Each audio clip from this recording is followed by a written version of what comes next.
Es Marcos, de Barcelona, pero podría ser cualquiera, en cualquier otra parte.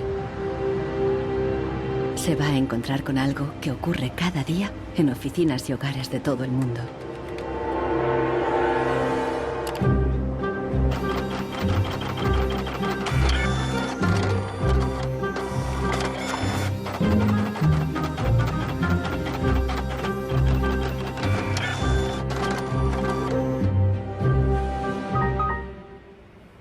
Una pieza de la impresora ha fallado y el fabricante recomienda llevarla al servicio técnico.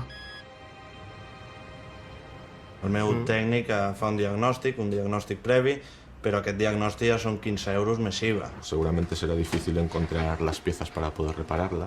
Realment, reparar-la no li surt molt a compte. Que reparar-la parlem d'uns 110, 120 euros. Tienes impresoras desde 39 euros. Per preu, té una impressora que té molta més velocitat d'impressió. Jo t'aconsellaria que miressis impressores noves.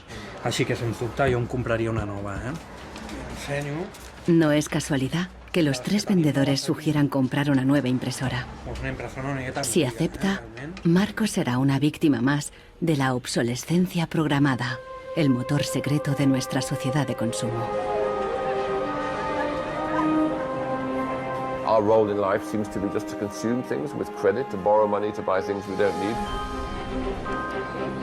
Nous vivons dans une société dominée par une économie de croissance dont la logique est non pas croître pour satisfaire les besoins, mais croître pour croître.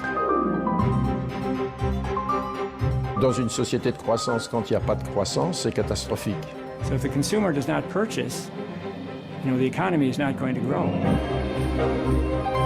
Planned obsolescence, the desire on the part of a consumer to own something a little newer, a little sooner than is necessary. En este documental revelaremos cómo la obsolescencia programada ha definido nuestras vidas desde los años 20, cuando los fabricantes empezaron a acortar la vida de los productos para aumentar las ventas. Also hat man sich gedacht, dann beschränken wir einfach die Lebensdauer auf 1000 Stunden.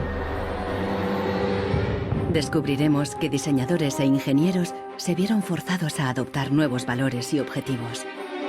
Was back to the drawing board and come out with something that was more fragile. They time those things. They time them. So when you finally paid for them, they're used up.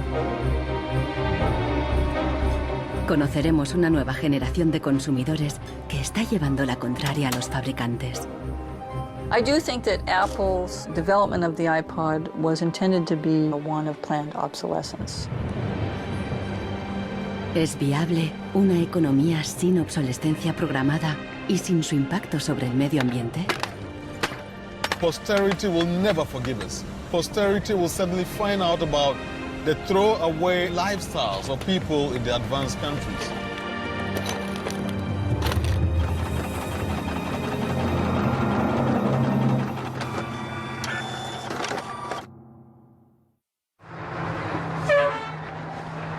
Welcome to Livermore, California, home of the longest burning light bulb in the world. My name's Lynn Owens, and I am chairman of the Light Bulb Committee. It was in 1972 when we discovered that the light bulb that was hanging in the fire station was a significant light bulb. We didn't have any idea at all how old it was until a newspaper man by the name of Mike Dunstan started doing research. He was still able to talk to some of the old volunteer firefighters who were in their 90s at that time and who verified that the light bulb had been burning continuously since 1901. 109 años y sigue sumando. La imagen de la bombilla está en internet 24 horas al día. De momento se han agotado ya 2 webcams y la bombilla va por la tercera.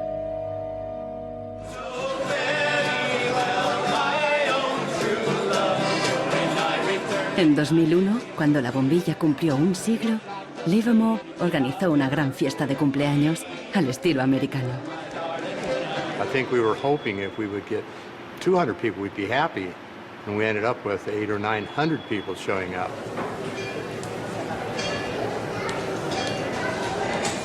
One nation, under God, indivisible, with liberty and justice. Do you think that anybody would sing happy birthday to a light bulb? Well, we didn't think they would, but they did. Happy birthday, dear light bulb. Happy birthday to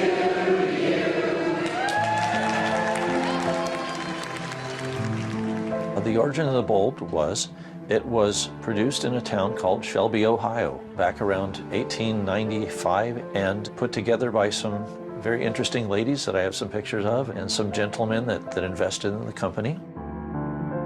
The filament was invented by Adolphe Chaillet. He invented his filament to last.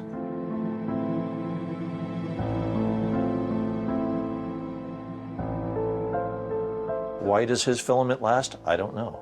It's a secret that he made and that died with him. La fórmula para un filamento de larga duración no es el único misterio en la historia de las bombillas. Un secreto mucho mayor es cómo y por qué este humilde producto se convirtió en la primera víctima de la obsolescencia programada. Weihnachten 1924 war ein ganz besonderer Tag. In einem Hinterzimmer in Genf trafen sich einige Herren in Nadelstreifenanzügen, um einem geheimen Plan nachzugehen.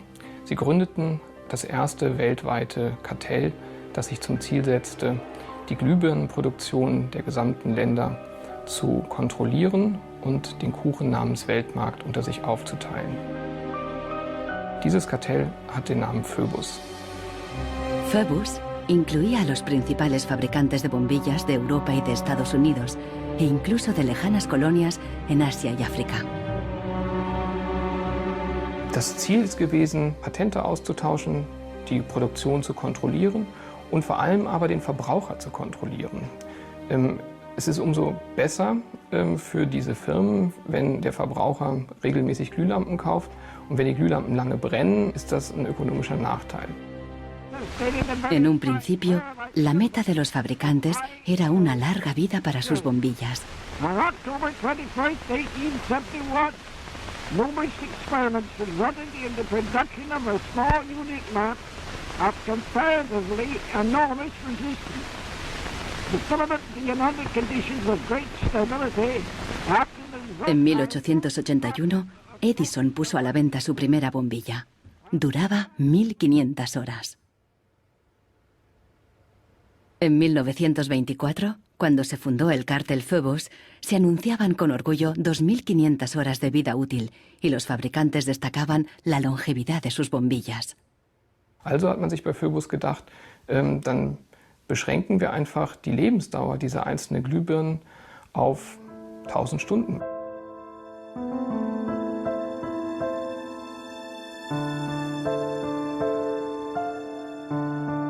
(1925) wird ein entsprechendes Komitee gegründet, das 1000 Hour Life Committee, was sich zum Ziel setzt, auf technischer Basis die Lebensdauer der Glühlampen auf diese Brenndauer zu beschränken.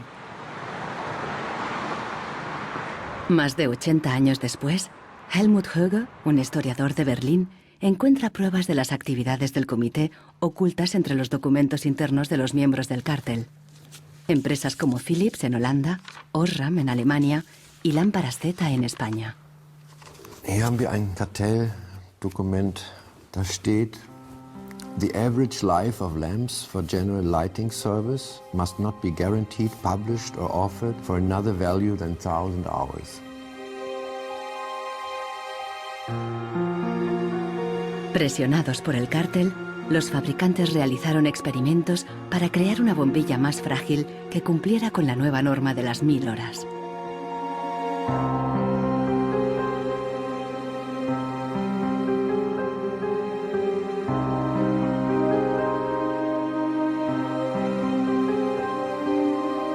La fabricación estaba rigurosamente controlada para asegurarse de que se cumplía la norma. Eine Maßnahme bestand beispielsweise darin, einen Prüfstand zu errichten, in dem viele kleine Sockel zu finden sind, in die dann wiederum einzelne Exemplare aus verschiedenen Produktionsreihen eingeschraubt wurden und Firmen wie Osram haben dann genauestens protokolliert, wie lange diese Lampen brannten. Phoebus creó una complicada burocracia para imponer sus reglas. Los fabricantes eran multados severamente si se desviaban de los objetivos marcados.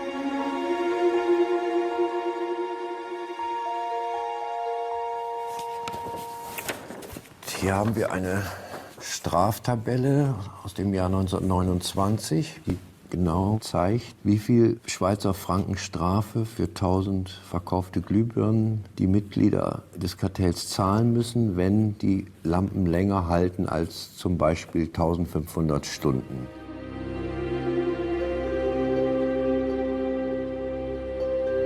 A medida que la obsolescencia programada surtía efecto, la vida útil empezó a caer. En solo 2 años pasó de 2.500 horas a menos de 1.500. En los años 40, el cártel ya había conseguido su objetivo. Una bombilla estándar duraba 1000 horas.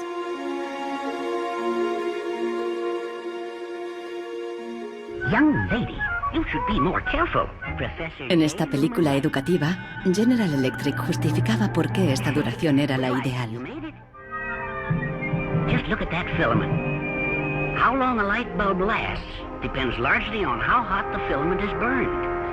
Samples from every factory are tested to make sure that they're as good as we want them to be. I can see how this was very tempting in 1932. I think at the time sustainability was actually substantially less of an issue because I don't think they looked at the planet as being one with finite amount of resources. They looked at it as from an abundance perspective.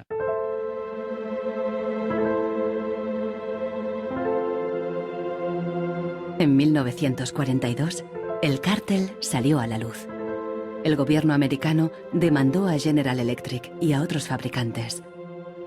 Les acusó de competencia desleal, de fijar precios y de reducir la vida útil de las bombillas.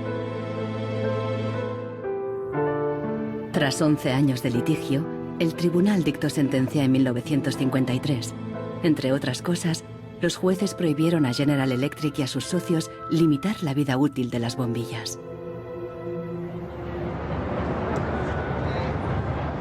Pero en la práctica, la sentencia tuvo poco efecto y las bombillas continuaron durando 1000 horas.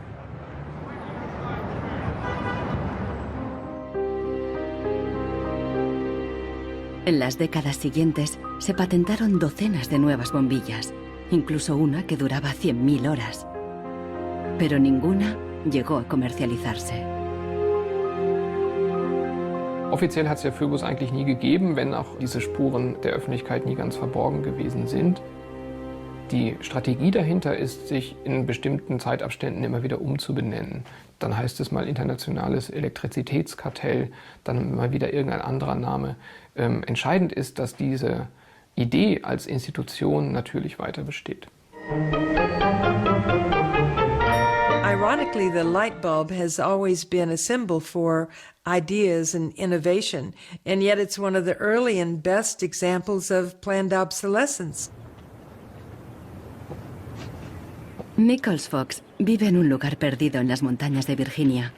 Aquí escribe sobre el impacto social de la tecnología y a veces se atreve con la poesía.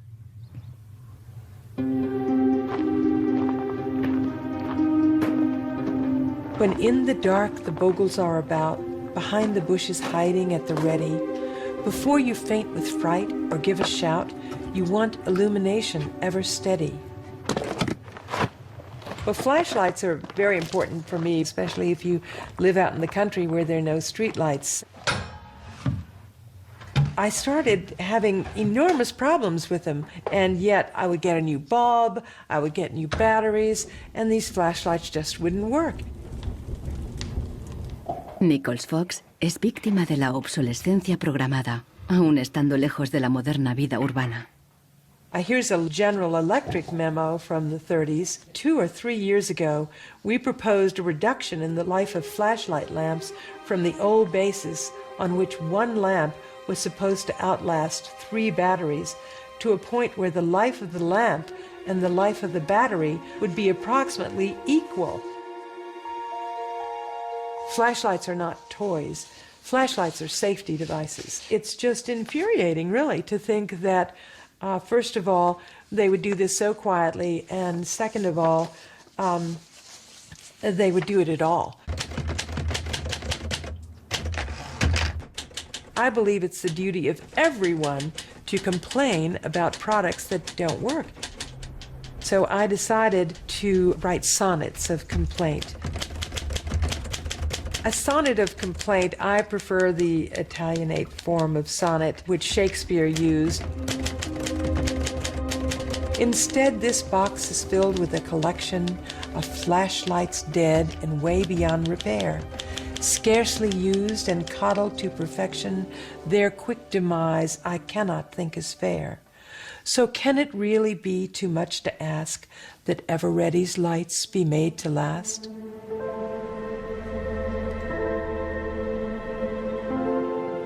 En Barcelona, Marcos ha ignorado el consejo de los vendedores de reemplazar la impresora. Está decidido a repararla, pero el manual ni tan solo menciona el problema. Buscando por los foros de internet, descubre que no está solo.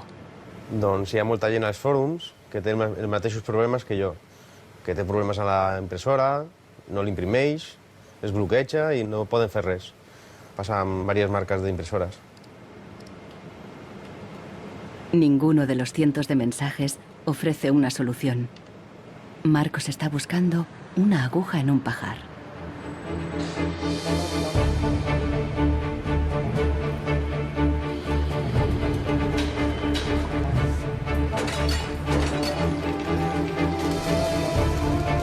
La obsolescencia programada surgió al mismo tiempo que la producción en masa y la sociedad de consumo. The whole issue with products being made to last less long is part of a whole pattern that began in the Industrial Revolution, when the new machines were producing goods so much more cheaply, which was a great thing for consumers, but consumers couldn't keep up with the machines. There was so much production.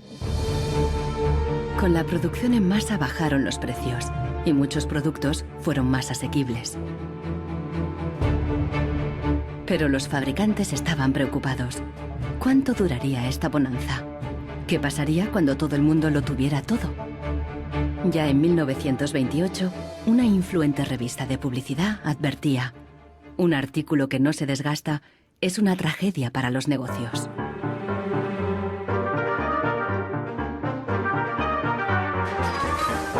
La tragedia afectó especialmente a Henry Ford, el padre de la producción en cadena. Para poner su modelo T al alcance del consumidor medio, Ford lo produjo en masa, a partir de un único diseño básico que ofrecía fiabilidad y durabilidad. It was this noisy, smelly, dirty Model T Ford that made women very unhappy, but the men treated like a piece of farm machinery. But it was the workhorse of America. La estrategia del modelo único fue un gran éxito, y a principios de los años 20, la mitad de los coches del mundo eran Ford T.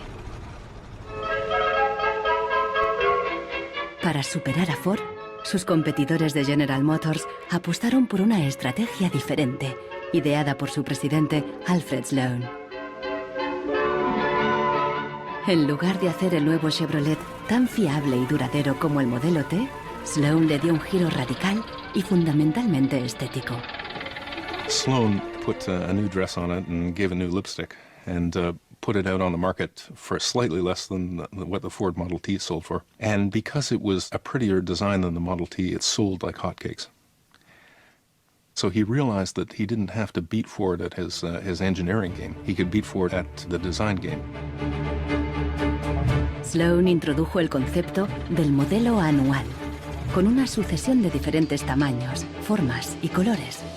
Su objetivo era que los consumidores cambiaran de coche cada 3 años. La estrategia funcionó y las ventas de Ford cayeron porque los consumidores empezaron a ver el modelo T anticuado y obsoleto. En 1927, tras producir 15 millones de unidades, Ford retiró el modelo T del mercado.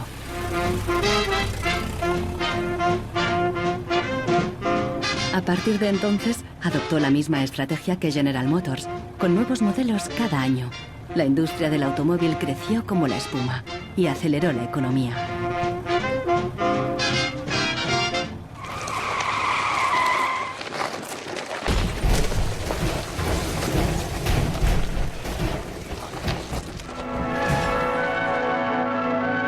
En 1929, la crisis de Wall Street frenó en seco la incipiente sociedad de consumo y llevó a los Estados Unidos a una profunda recesión económica. Unemployment reached staggering proportions. By 1933, 1/4 of our labor force was unemployed. Las colas ya no eran para comprar, sino para pedir trabajo y comida. En 1933, el presidente Roosevelt introdujo el New Deal, su programa para sacar al país de la Gran Depresión, a través de enormes inversiones en obras públicas. Good, sound men and women wanted to earn the help they got, to hold up their heads, to keep themselves from going rusty. Retail business needed their purchasing power to stimulate trade.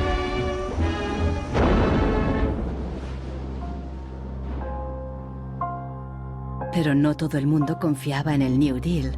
Desde Nueva York llegó una propuesta radicalmente diferente. Bernard London, un prominente inversor inmobiliario, sugirió salir de la depresión haciendo obligatoria la obsolescencia programada. Era la primera vez que el concepto aparecía por escrito. London planteaba que todos los productos tuvieran una vida limitada, con una fecha de caducidad, después de la cual se considerarían legalmente muertos. Los consumidores los devolverían a una agencia del gobierno para su destrucción. Quien se quedara un artículo después de caducado pagaría una multa. This forced expiration date would revive the consumerability and the need for more production of such consumer products as something great. I thought it was a great idea.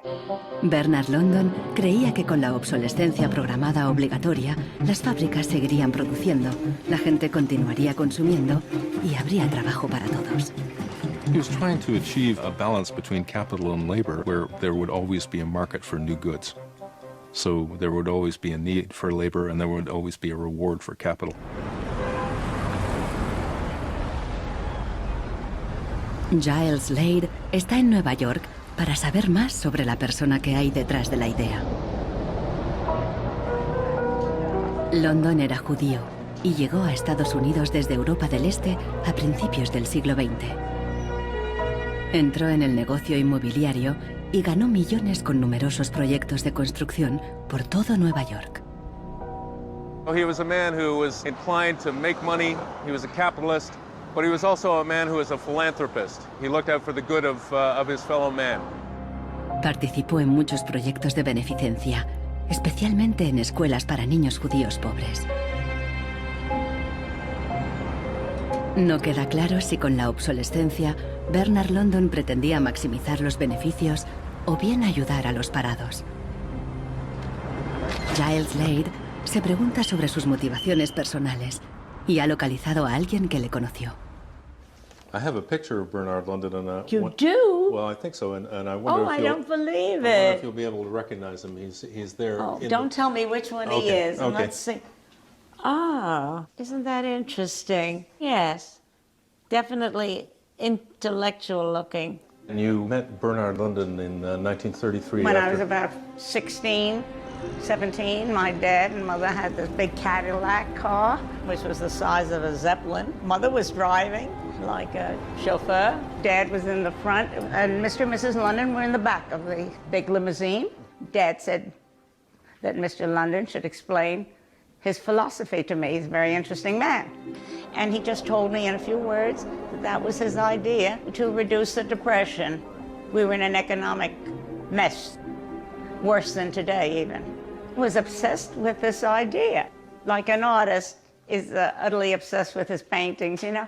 He actually whispered to me in the car, afraid that his theory might be too radical.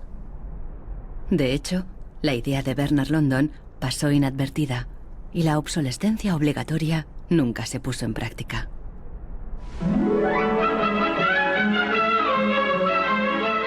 Veinte años más tarde, en los años 50, la obsolescencia programada resurgió, pero con un giro crucial. Ya no se trataba de obligar al consumidor, sino de seducirle. Planned obsolescence. The desire on the part of a consumer to own something a little newer, a little better, a little sooner than is necessary. We certainly in America and by Esta es la voz de Brooks Stevens, el apóstol de la obsolescencia programada en la América de la posguerra. Este elegante diseñador industrial creó desde electrodomésticos hasta coches y trenes, contando siempre con la obsolescencia programada. A tono con la época, los diseños de Brooks Stevens transmitían velocidad y modernidad. Hasta su casa era inusual. This is the home that my father designed and that I grew up in. When it was being built out in the suburbs, everybody thought it was going to be the new Greyhound bus station because it did not look like a traditional home. Here's a family photo of my father, myself, my two older brothers, my older sister, and my mother. Our home was always filled with the products that he designed for his clients, like the Lawn Boy. So every few years we would get a new Lawn Boy mower. And my mother enjoyed cutting the grass herself. And to some degree, she would be doing some product testing, because if there were things that she didn't like about it, you know, he would hear about it.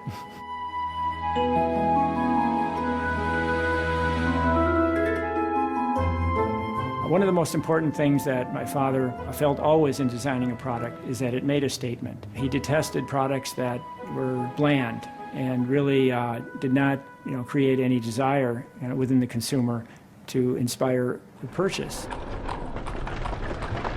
Unlike the European approach of the past, where they tried to make the very best product and make it last forever, meaning you bought such a fine suit of clothes that you were married in it and then buried in it, and never a chance to renew it, the approach in America is one of making the American consumer unhappy with the product that he has enjoyed the use of for a period, have him pass it on to the second-hand market, and obtain the newest product with the newest possible look. Brooks Stevens viajó por todos los Estados Unidos, promoviendo la obsolescencia programada en charlas y discursos. Sus ideas cuajaron y tuvieron un amplio eco.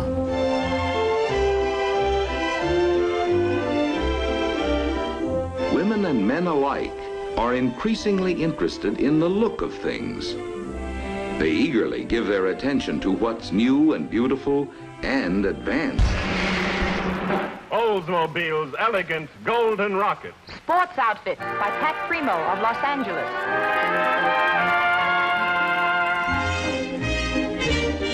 El diseño y el marketing seducían al consumidor para que deseara siempre el último modelo. My father never designed a product to intentionally fail or become obsolete for some functional reason in a short period of time. Planned obsolescence is absolutely at the consumer's discretion. No one is forcing the consumer to go into the store and purchase a product. You know, they go in under their own free will. That's their choice.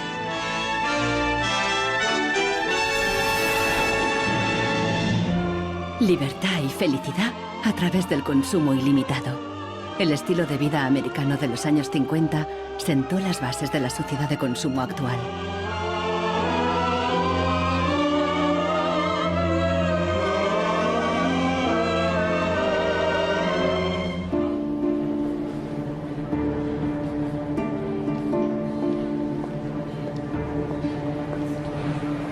see, without planned obsolescence, these places wouldn't exist.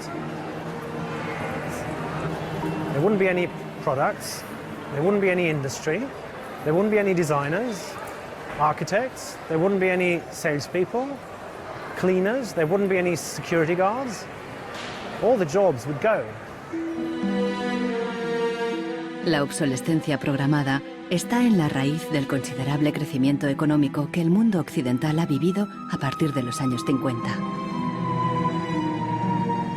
Desde entonces, el crecimiento ha sido el santo grial de nuestra economía.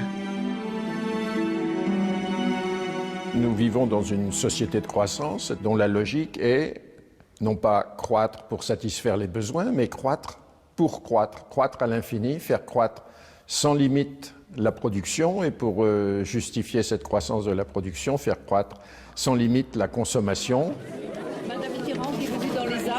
Serge Latouche, un destacado crítico de la sociedad del crecimiento, escribe a menudo sobre sus mecanismos. Au fond, il y a trois instruments fondamentaux qui sont la publicité, l'obsolescence programmée et le crédit.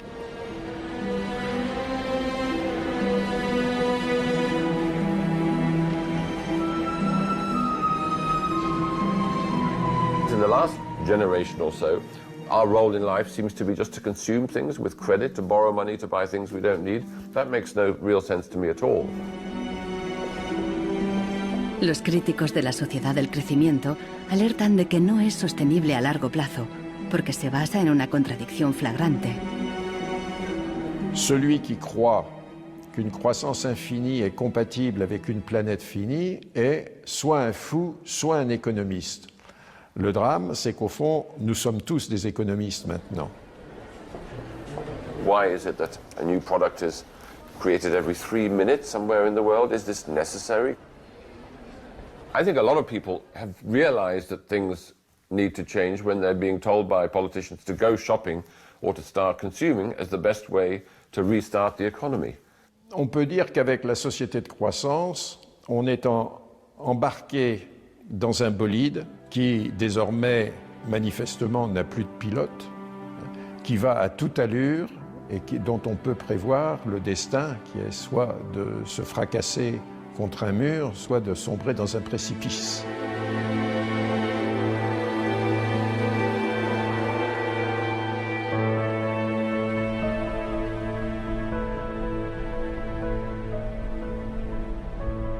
Marcos ha encontrado a alguien en Internet que ha descubierto qué le ocurre a su impresora.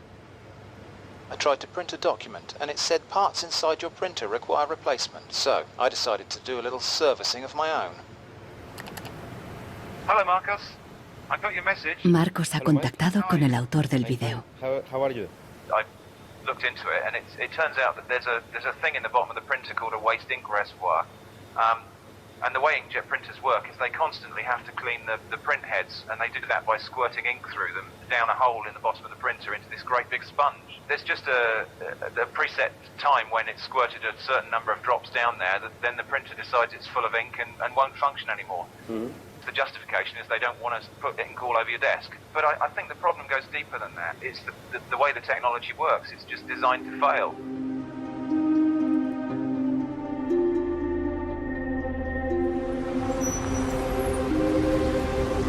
¿Es ético diseñar un producto para que falle? ¿Qué opinan los diseñadores y los ingenieros de la obsolescencia programada? Giles Slade está investigando cómo reaccionaron cuando el concepto se extendió.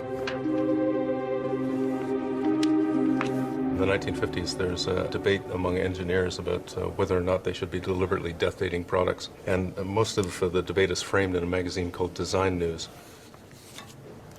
Las empresas querían que se acortara deliberadamente la vida útil de los productos mediante el diseño técnico.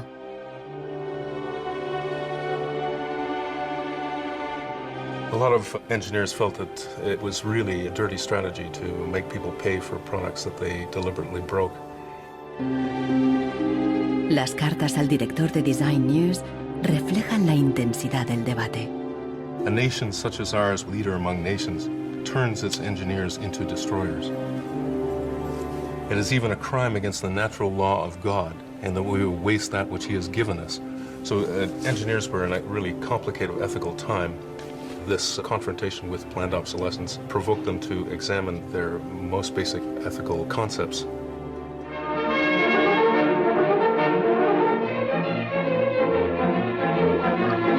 El dilema no se ventiló solo en las revistas de ingeniería. En un clásico del cine británico de 1951, un joven y emprendedor químico inventa un hilo que repele la suciedad y no se desgasta. El químico cree que ha conseguido un gran progreso.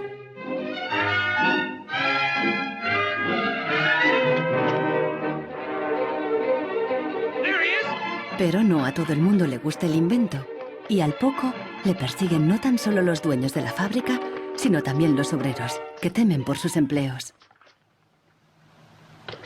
Well, that's really interesting, and it reminds me of something that actually happened in the textile industry. En 1940, el gigante químico DuPont presentó una fibra sintética revolucionaria, el nylon. Se formaron largas colas para comprar las nuevas y duraderas medias. There's a picture in here of me in tights. I think I've got one. Oh yes, here it is. Stockings were a big issue in the 50s and the 60s. You had to wear them. To go out without stockings was really quite shocking. Quan tu t'arreglaves el diumenge que t'anaves a assaig o al cine o te n'anaves a ballar, normalment et posaves la roba de vestir. Llavors, clar, requeria posar-te unes mitges boniques. I si estaves al ball i estaves ballant i amb un cop o el que fos se't feia un forat, ja no volies ballar més perquè se te veia el forat de la mitja. Las medias duraderas significaban un gran progreso, pero la alegría duró poco. My father worked for DuPont before and after the war in the nylon division, and he told me a story about how when nylon first came out and they were trying it out for use in stockings, the men in his division were asked to take these stockings home for their wives and girlfriends to try out. My father brought them home to my mother, and of course she was one of the testers. She was delighted with the first products because they were so sturdy. Los químicos de DuPont tenían motivos para estar orgullosos. Incluso los hombres admiraban la resistencia de las medias de nylon. The problem was that they worked too well. They lasted too long. The women were very happy with the fact that they didn't get runners in them. Unfortunately, this meant that the companies producing the stockings were not going to sell very many. DuPont dio nuevas instrucciones al padre de Nichols Fox y sus colegas. For the men in his division, it was back to the drawing board to try to make the fibers weaker and come out with something that was more fragile and would run so that the stockings wouldn't last as long. Wenn man die Lebenszeit einer Strumpfhose verkürzen will, dann ist es eigentlich recht einfach, denn eine Strumpfhose besteht nicht nur aus Nylon, sondern sie besteht aus Zusatzstoffen, die zum Beispiel das Nylon stabilisieren gegen das UV-Licht von der Sonne. Jetzt kann man die Menge dieser Zusatzstoffe einfach variieren.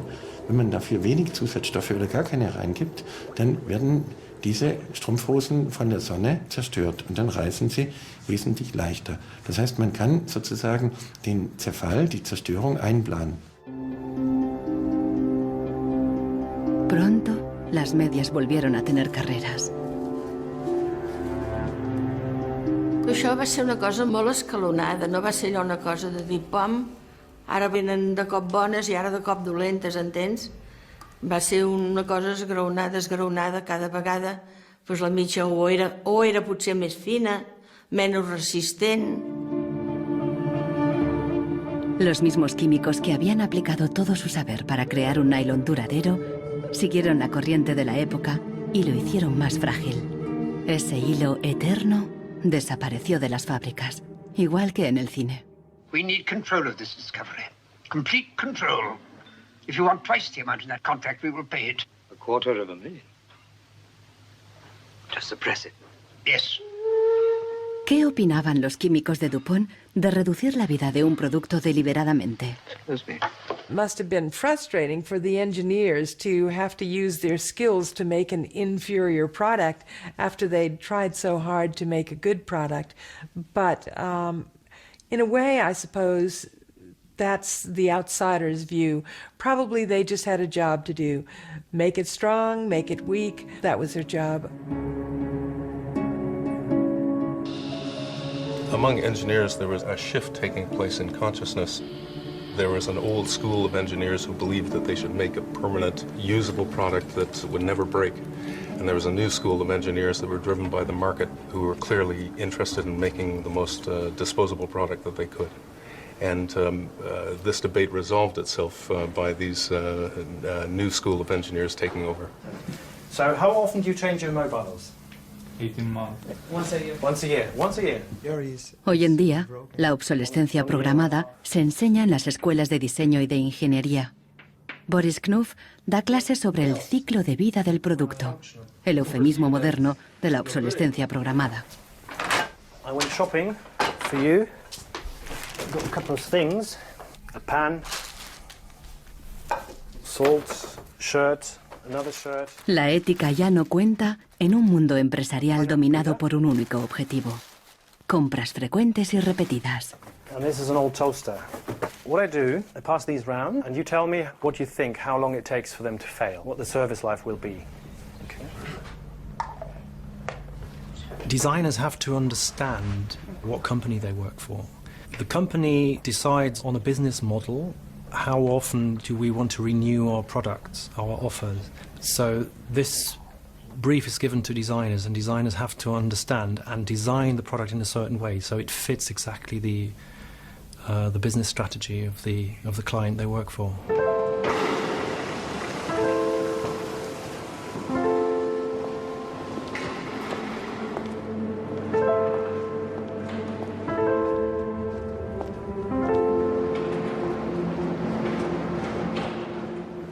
Consultando manuales de instrucciones, Marcos se da cuenta de que los ingenieros determinan la vida útil de muchas impresoras al diseñarlas.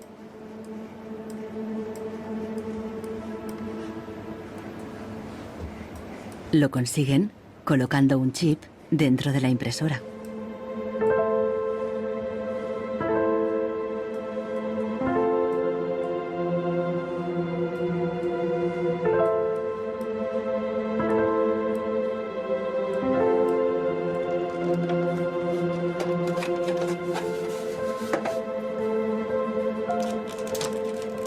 Hi ha trobat el xip, que és una EEPROM, que és un xip on es guarda una compta d'impressions. I quan s'arriba a una determinada compta és quan es bloqueja la impressora i deixa d'imprimir. Ahora que ha descubierto al culpable, Marcos intentará poner en marcha de nuevo su impresora.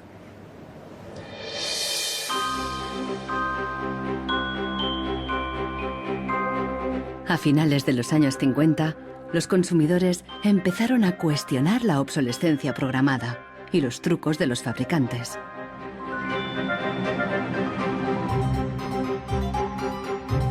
La Asociación de Consumidores de Estados Unidos puso a prueba la vida útil y la durabilidad de numerosos productos.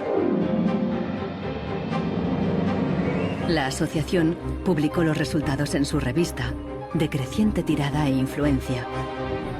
También empezó a presionar para conseguir protección legal para el consumidor. 20 años después, la asociación ganó una importante batalla contra la obsolescencia programada al promulgarse las primeras leyes sobre la garantía.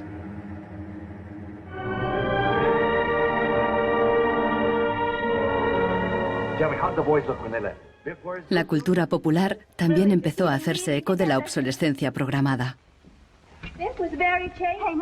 Incluso apareció en el clásico teatral de Arthur Miller, Muerte de un viajante.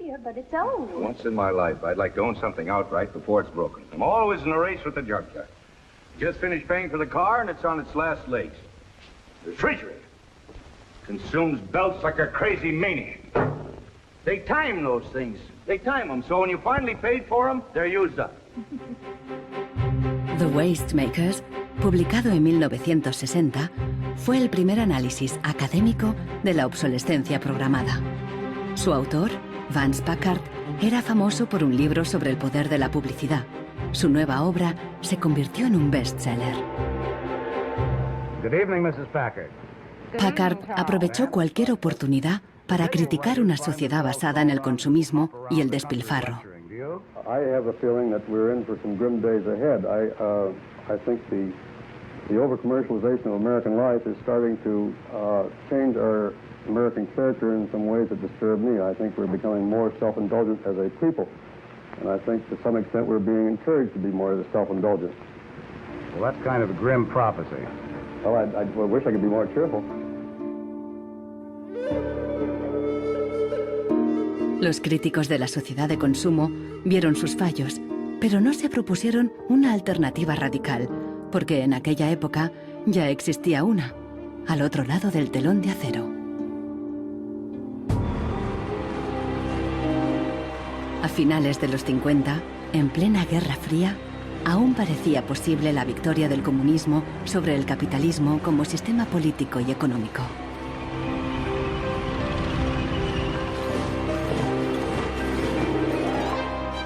La economía comunista no se basaba en el libre mercado, sino que estaba planificada por el Estado. Era poco eficiente y sufría una falta de recursos crónica.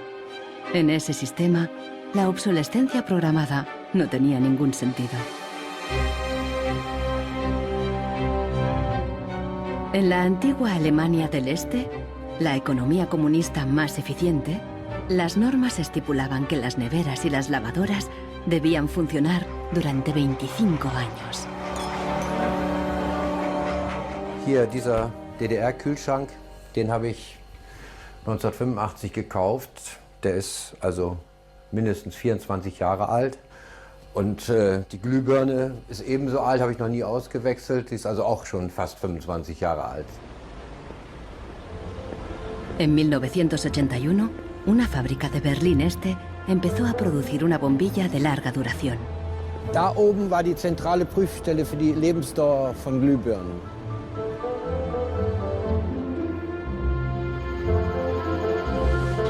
Los responsables de la fábrica presentaron la nueva bombilla en una feria internacional, en busca de compradores occidentales.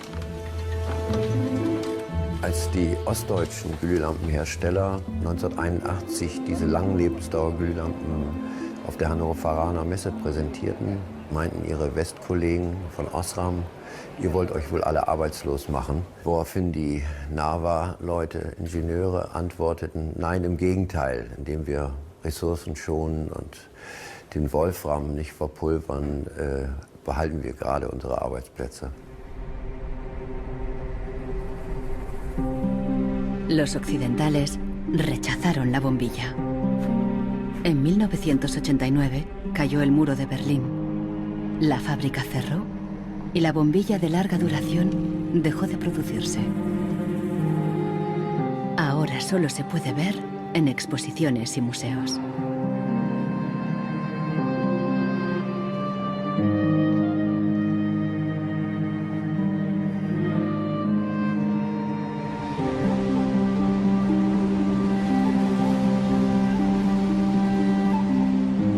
Veinte años después de la caída del muro de Berlín, el consumismo desenfrenado se da tanto en el este como en el oeste.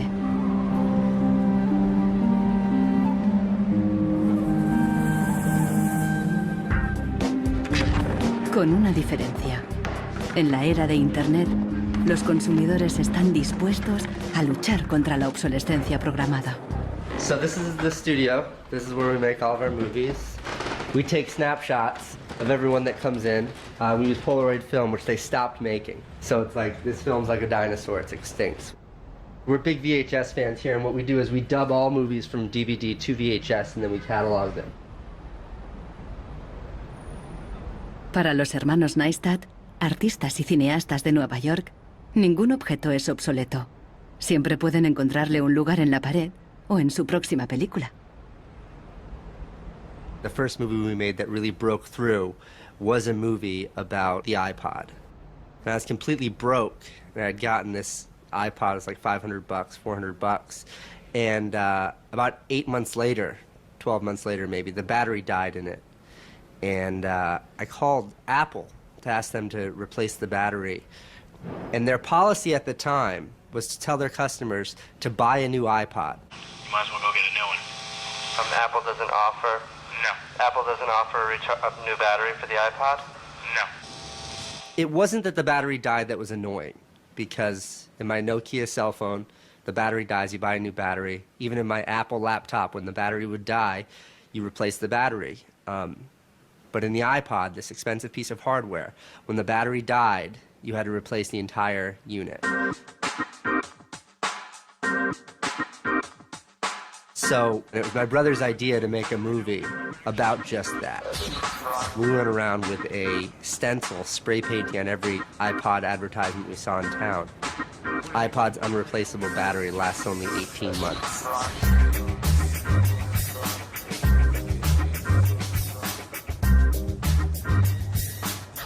We put the video on our own little site, iPodsDirtySecret.com. In the first month, 6 weeks, it was at 5-6 million views.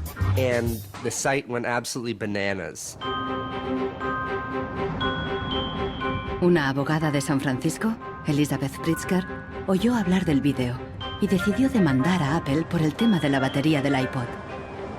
Medio siglo después del caso del cártel, la obsolescencia programada llegaba de nuevo a los tribunales.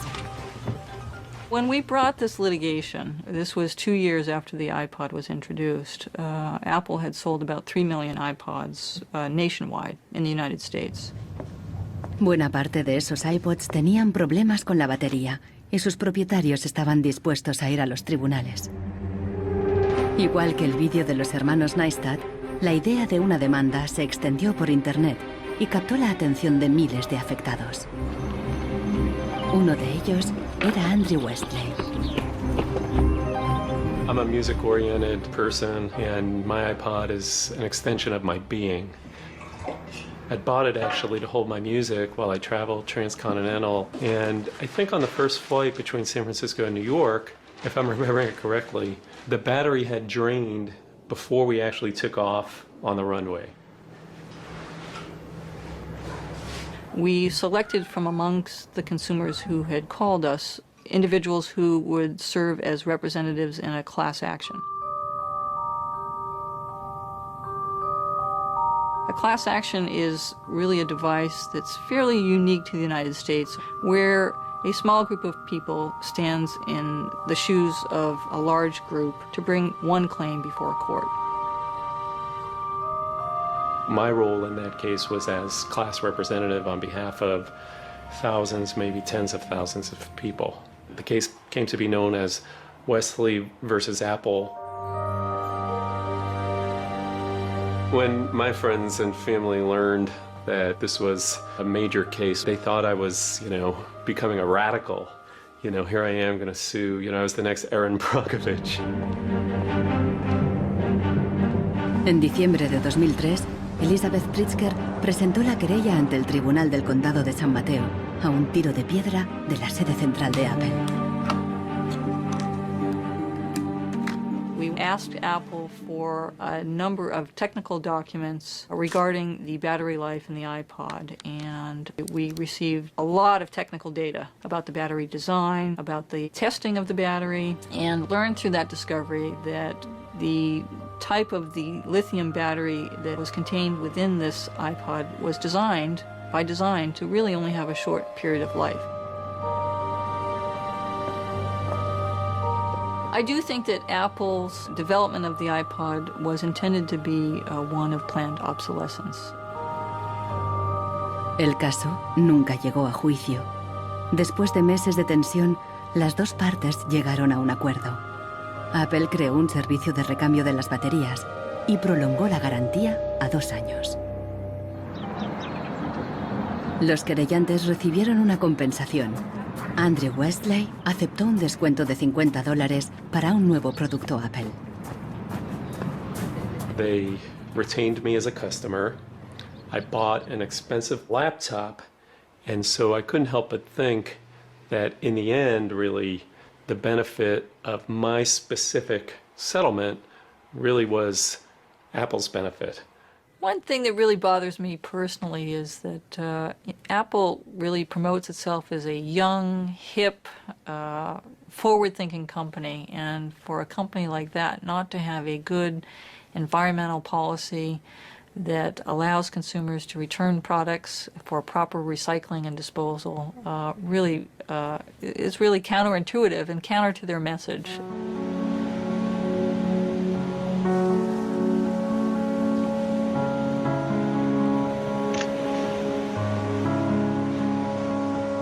La obsolescencia programada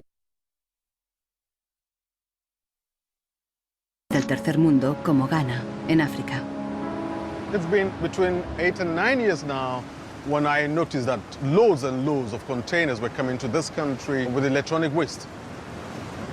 We're talking about end-of-life computers, end-of-life television sets, which nobody wants in the developed countries. Un tratado internacional prohíbe enviar residuos electrónicos al tercer mundo. Pero los mercaderes usan un simple truco: declararlos productos de segunda mano. They pack the very good electronic items, usually 10 out of a 40-footer container, in front, and the rest, which is simply junk, behind. So once the custom officials open a container, you think it's loaded with very good electronic items that are functional and would work almost forever.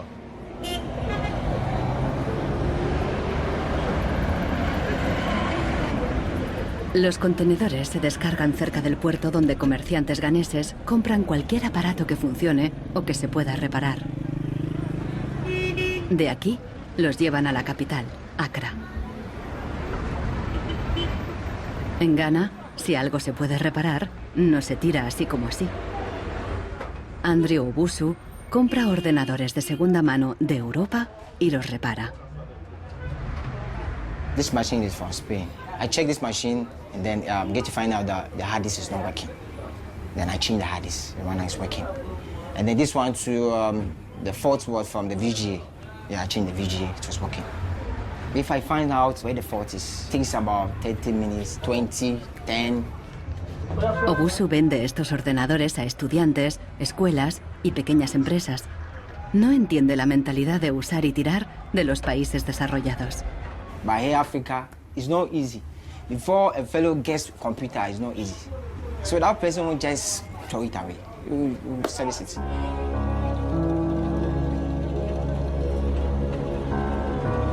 Pero más del 80% de los residuos electrónicos que llegan a Ghana no se pueden reparar y acaban abandonados en vertederos por todo el país.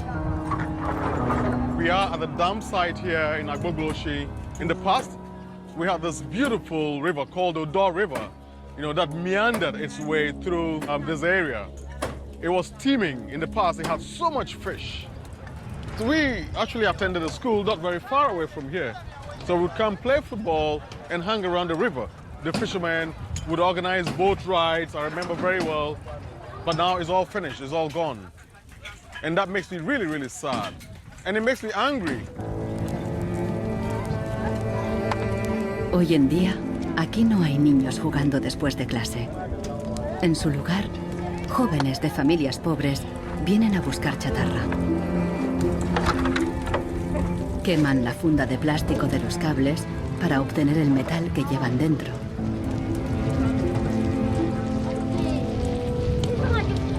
We get some from the computer, TV, and then the machines. The work is not good. Sometimes we get diseases like coughing. But sometimes some glass catch. If evening time you can sleep and stand up. Los niños más pequeños rebuscan en los restos para encontrar cualquier pequeño trozo de metal que los mayores hayan olvidado. Los chatarreros compran este metal y lo revenden a países en crecimiento económico.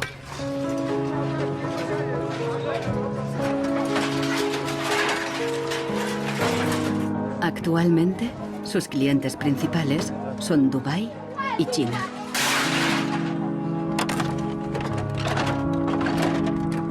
Some of those behind the shipments have said that, well, we're trying to bridge the digital divide between Europe, America, and then the rest of Africa, and Ghana, of course.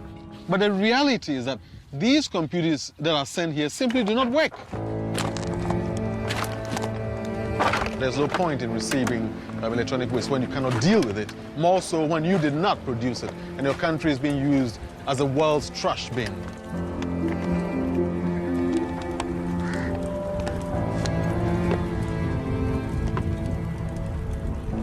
The trash that for so long in the industrial age has been hidden from view is now coming into our lives, and we can actually no longer easily avoid it. The waste economy is reaching its last legs because they don't physically have anywhere else to put the waste.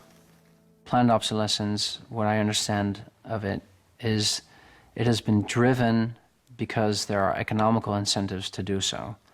It is more interesting for a company to build a product that doesn't last longer than 3 years or 1,000 hours, because then it can sell more products. I think in the course of time, we've come to realize that the planet that we're living on cannot sustain that forever. There's a limit to natural resources, and there's a limit to energy resources that we have. Posterity will never forgive us. Posterity will suddenly find out about the throwaway attitudes, the throwaway lifestyles of people in the advanced countries. Gente de todo el mundo ha empezado a actuar contra la obsolescencia programada. Mike Anane lucha desde el final de la cadena. Ha empezado recopilando información. This is where I keep the e-waste that have asset tags or property tags. This says Amu Center Nordvest Zeeland. It's from Denmark. This is from Germany, sent here simply to be dumped. Westminster College, Leeds City Council, also in the UK. This is from Italy. Apple should know better. It's a company that claims to be so green. There's a lot of Apple products that are being dumped here. I have a database that contains the asset tags, the contact addresses, telephone numbers of the companies that owned the electronic waste that have been dumped in Ghana. Mike piensa convertir esta información en pruebas para una denuncia ante un tribunal. We need to take some action, some punitive measure. We need to sue people so they stop dumping e-waste in Ghana. We have in the United States several models of legislation that I think could be adapted in this area. We have, for example, the Clean Air Act, the Clean Water Act. That type of legislation easily could be adapted to the electronic or manufacturing process where you are requiring manufacturers who produce products to ensure that they are disposed of in a way that is environmentally friendly. I think that we've got to stay on top of it. We've got to absolutely band together. We've got to use the internet, we've got to blog about it, and we've got to band together the strength in numbers, and that's the only way to change it.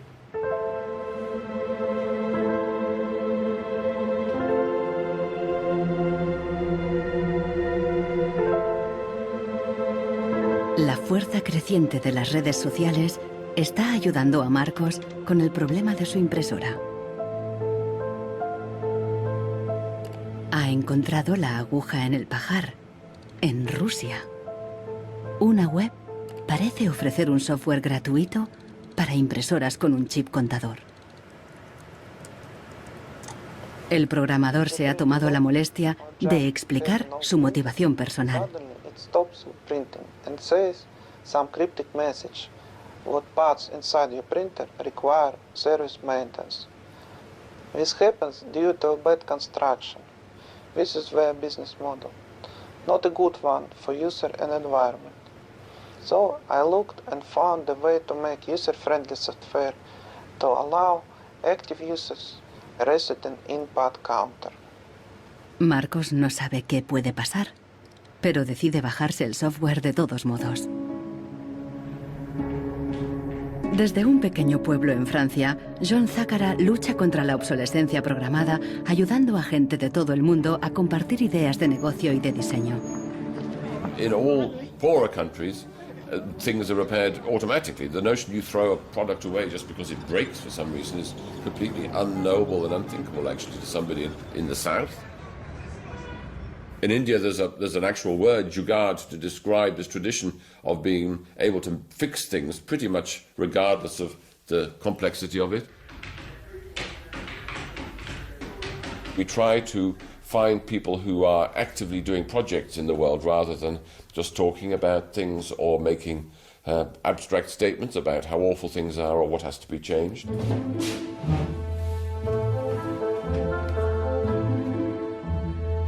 Uno de ellos es Warner Phillips, descendiente de la dinastía de los fabricantes de bombillas. I remember my grandfather taking me to one of the Philips factories in Eindhoven to show me how light bulbs were mass manufactured in factories, which is very, very cool. Casi un siglo después del cártel de la bombilla, Warner Phillips sigue la tradición familiar, pero con una perspectiva diferente. Fabrica una bombilla LED que dura 25 años. That means that you can use the same materials once in 25 years rather than once every year. That means that you don't have to transport the product every year, but only once in 25 years. Para él, no es contradictorio fabricar productos de larga duración y dirigir un negocio rentable. It's not like there's a green world and there is a business world. I think business and sustainability go hand in hand. It's actually the best basis to build a business on. And the only really real way to do that, I believe, is to factor in the true cost of the resources that have been used, but you also look at the energy consumption. You also look at the indirect energy consumption of transportation. Si on faisait vraiment payer aux transporteurs le coût réel du transport, sans parler du fait que le pétrole est une ressource non renouvelable et pour lequel on n'a pas vraiment de substitut, je dirais que le prix du transport devrait être multiplié par 20 ou 30. Avec un prix du kilomètre transporté multiplié par 20 ou 30, ça changerait beaucoup de choses. Una simple bombilla sería mucho más cara si su precio incluyera todos los costes ocultos, materias primas, emisiones de carbono y el impacto ambiental de la producción y el reciclaje.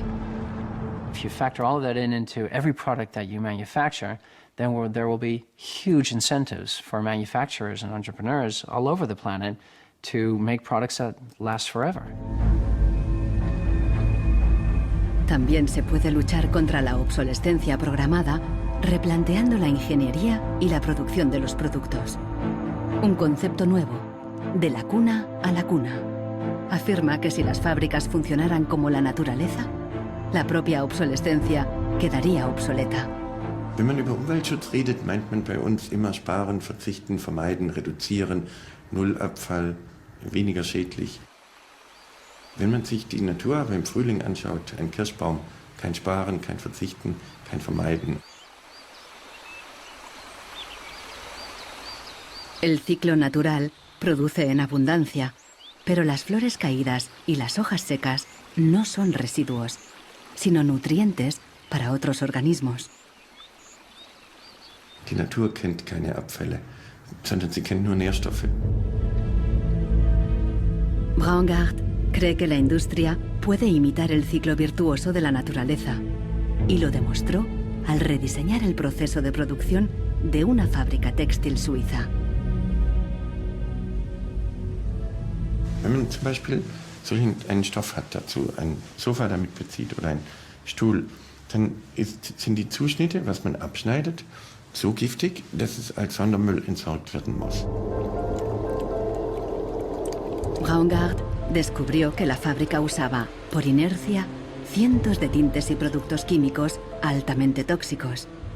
Para fabricar los nuevos tejidos, Braungart y su equipo redujeron la lista a solo 36 sustancias, todas biodegradables. Wir suchen jetzt alle Zutaten raus, dass man sie auch essen könnte. Das heißt, Sie können die klein schneiden und in Müsli packen, wenn Sie wollen. Braungart cree que el concepto de la cuna a la cuna es aplicable a cualquier proceso industrial. Wir können alles nochmal neu erfinden, sodass es entweder biologisch nützlich ist oder technisch nützlich ist. Wenn man eine Müllgesellschaft hat, ist jedes kurzlebige Produkt natürlich ein Müllproblem. Wenn es aber eine Gesellschaft ist, die Nährstoffe macht, ist jedes kurzlebige Produkt wieder eine Chance, etwas Neues zu machen. Para los críticos más radicales de la obsolescencia programada, no basta con reformar los procesos productivos.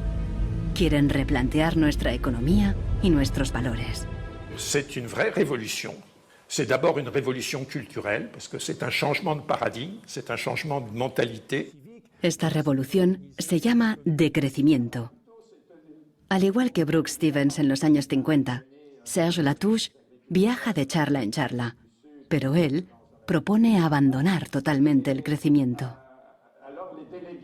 La décroissance, c'est un slogan provocateur qui a pour fonction de rompre avec le discours un peu euphorisant de la croissance possible, infinie, soutenable, et donc pour marquer la nécessité de changer de logique, de sortir de cette logique de la démesure.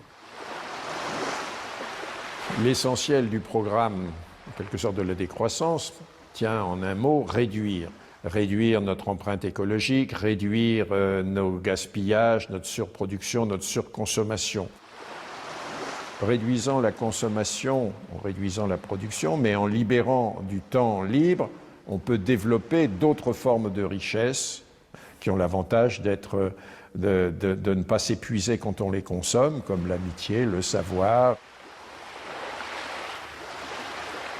We increasingly rely on objects to give us a sense of self-esteem and identity. It's partly the consequence of the breakdown of things that used to give us identity, like membership of a community or relationship to the land, or all sorts of soft and social things which have been replaced by consumerism. Si le bonheur dépendait du niveau de consommation, on devrait être dans la félicité absolue, parce que nous consommons 26 fois plus que du temps de Marx, mais toutes les enquêtes montrent que les gens ne sont pas 20 fois plus heureux, peut-être même qu'il y a une relation inverse au-delà d'un certain seuil, entre la croissance de la consommation et la croissance du sentiment de bonheur, parce que le bonheur est toujours quelque chose de subjectif, évidemment. Los críticos del decrecimiento temen que destruirá la economía y nos llevará de vuelta a la edad de piedra. Revenir à une société soutenable, c'est-à-dire une société dont l'empreinte écologique ne dépasse pas une planète, eh bien, ça n'est pas revenir à l'âge de pierre, c'est revenir, toutes choses égales d'ailleurs, pour un pays comme la France, aux années 60. Ça n'est pas vraiment l'âge de pierre. On peut dire que la société de décroissance réalise la vision de Gandhi qui disait le monde est assez grand pour satisfaire les besoins de tous, mais il sera toujours trop petit pour satisfaire l'avidité de quelques-uns.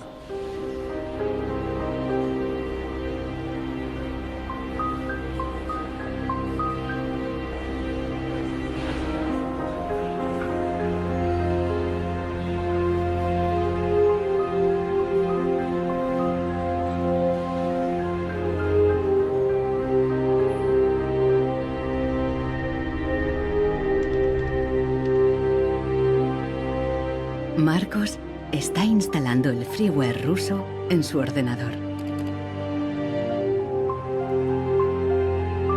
Con el nuevo programa, puede poner a cero el chip contador de la impresora. La impresora se desbloquea inmediatamente.